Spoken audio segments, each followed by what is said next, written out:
नमस्कार, मैं हूं केतन बारिया और आप देख रहे हैं हम तो पूछेंगे।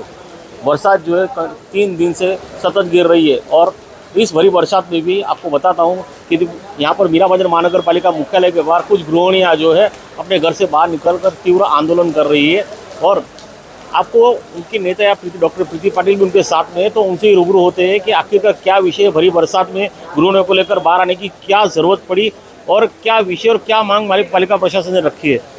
मैडम, भरी बरसात में गृहिणियों को लेकर आज आपको बाहर आना पड़ा, आखिरकार क्या ऐसी समस्या है, क्या विषय है जिसके चलते आपको यहाँ पर एक आक्रोश मोर्चा लेकर आना पड़ा?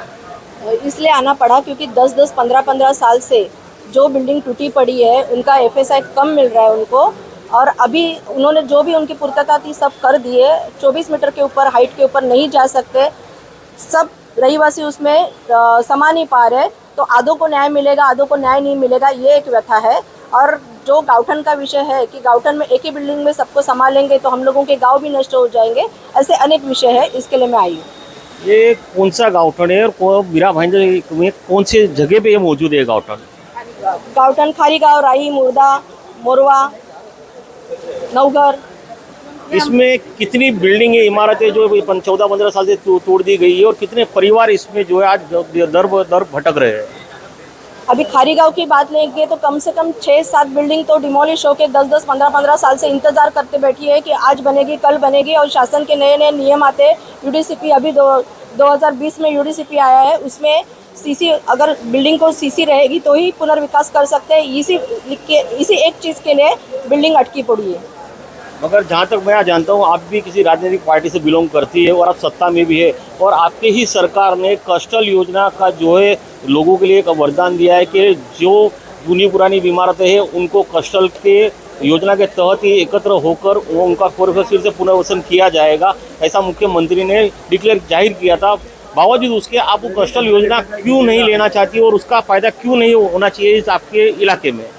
पहले तो ये मोर्चा जो है मैं क्लस्टर के खिलाफ नहीं किया है। क्लस्टर गाँवठन में अगर क्लस्टर करेंगे तो हम लोगों के गांव नष्ट हो जाएंगे, और गांव का एरिया जस्ट 500, 1000, 1200 इतना ही गांव का एरिया है। क्लस्टर योजना जो भी बिल्डिंग है उनको लेके कर सकते हैं, लेकिन कोई बिल्डिंग नहीं, कोई बिल्डिंग पुरानी, उनको लेके जाना मुश्किल रहेगा। लेकिन मैंने क्लस्टर के खिलाफ मोर्चा नहीं किया है, मोर्चा किया हुआ है वो गाँवठन क्लस्टर के खिलाफ। और जो भी आजू बाजू की जो भी बिल्डिंग है, जो पुरानी स्थित बिल्डिंग है, उनको 2.5 का FSI पहले मिलता था, अभी नए UDCP के अनुसार उनको 2.5 का FSI नहीं मिल रहा है, सब टेनेंट उसमें समा नहीं पा रहे, इसके लिए मैंने ये मोर्चा किया हुआ।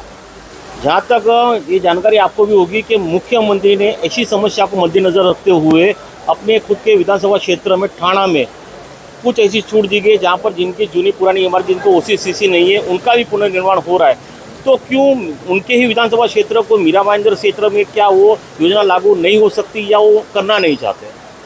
अभी अगर थाना में ये योजना लागू की है तो बहुत अच्छी बात है। हम लोगों की बस यही मांगे है कि मीरा भाईंदर के लिए भी जल्द से जल्द ये जो मांगे हम लोगों की पूरी की जाए। तो ये थी यहाँ के डॉक्टर प्रीति पाटिल, उनके साथ में गाँव के यानी कि भूमिपुत्र महिलाएं जिन्होंने छोटे से बचपन से लेके अपने बच्चों की, बेटों की शादी ब्याह भी गाँवठन में की, और आज भी एक परिवार की तरह, एक भले शहर का विकास कितना बड़ा हुआ आज भी वो खारी गांव के नाम से ही जाना जाता है, क्योंकि वहाँ गांव की तरह ही लोग एक दूसरे से हिल जुल कर रहते हैं। ऐसे में ये शहर का विकास कहीं ना कहीं उनके लिए जो है आफत का जरिया बन चुका है। हो सकता है कि शायद नए विकास करने जाए तो उनका गांव ही नष्ट हो जा सकता है, ऐसा इनका कहना है। अब ऐसे में ये देखना है कि शासन प्रशासन और मुख्यमंत्री इस विषय को कितना संज्ञान लेकर इस पर किस तरीके की योजना लागू करते हैं ताकि इनका गांव भी बच जाए और इन गृहिणियों को फिर से बारिश में बाहर जो है धरने देने की कोशिश जरूर ना पड़े। कैमरामैन प्रभात मित्रा के साथ केतन बारिया, भाईंदर।